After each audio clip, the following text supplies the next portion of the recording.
بعتوا ولا بتبيعوا ولا الريفينيو بتاعكم شكله عامل ازاي؟ احنا بعنا اوريدي ب $10,000 $500,000 في 5 شهور بس بافريج يعني كاستمر ريفينيو حوالي كام؟ حوالي بالظبط 50,000 جنيه. فده رقم بير كاستمر في الفيزيبيليتي، رقم كويس جدا كبيتا فيز. احيانا الارقام لو حلوه ممكن تخدعك، واحيانا الارقام لو وحشه ممكن تخدعك. يعني الشركه ديت ممكن تكون ارقامها حلوه بس ما تستثمرش فيها. ليه؟ انت قلقان من الباريرز، قلقان من الكومبيتيتورز، قلقان من السكيلابيلتي، من مستقبلهم. ارقامهم حلوه دلوقتي بس بعد 6 شهور ايه اللي هيحصل؟ وفي شركه ارقامها وحشه قوي دلوقتي بس بعد 6 شهور بعد سنتين ارقامهم هيبقوا افضل، السكيلابيلتي احسن، البارير بتاعهم اقوى. اكبر مثال ايه؟ زي الاهرام جم شارك تانك، حرفيا الشركه كانت بتدفن وارقامها وحشه. احمد طارق استثمر فيها، الشركه دلوقتي على كلام احمد طارق الحلقه اللي فاتت كل شهرين بيفتحوا فرع جديد. انا اوعدك ابقى كاستمر عندكم بس انا اوت. انا عايز اديكوا 10 مليون جنيه اشتريكوا.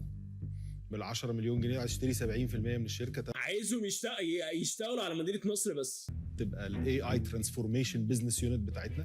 تظهر. كنت بقول لكم بقى زي ما الشركات بتجيب اس اي او سبيشالست، طب انا هجيب جي او سبيشالست. هو هنا مش هيجيب شخص او شخصين او تيم يبقى الجي او سبيشالست، هو اكشن هيجيب تيم، هيجيب الشركه دي تبقى هي الفريق بتاعه. اوفر جامد. غيرني ان احمد طارق لسه لحد دلوقتي ما اتكلمش. انا في رايي ما تخش في الاوفر بتاع عبد الله.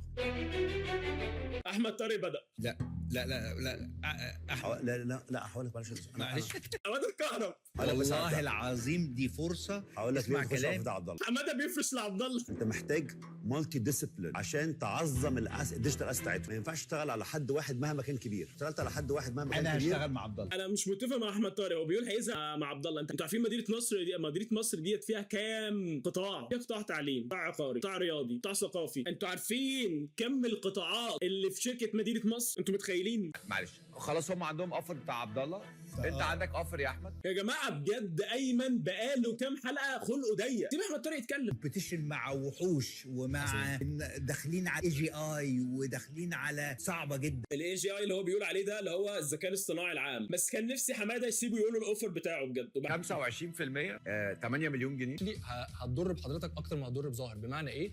ان انا في يعني اديني كاونتر. الكاونتر يا جماعه ايمن خلقه ضيق، والله بقى خلقه ضيق. 4 مليون هيروحوا لل 10% و4 مليون كلون لمده سنه واحده. لو احنا رجعنا ال 4 مليون we will give you 2%، لو رجعنا 2 مليون we will give you 15%، ولو ما رجعناش حاجه خالص the entire 20%. انا صراحه ما بحبش الفزلكه. والله خلقه ضيق، والله خلقه ضيق. هل حضرتك تعمل 8 مليون ل 15%؟ لا كنت اقول له 8 مليون 15% كان ممكن يقبلها شويه، خصوصا ان ايمن جادد، ايمن حرفيا جادد.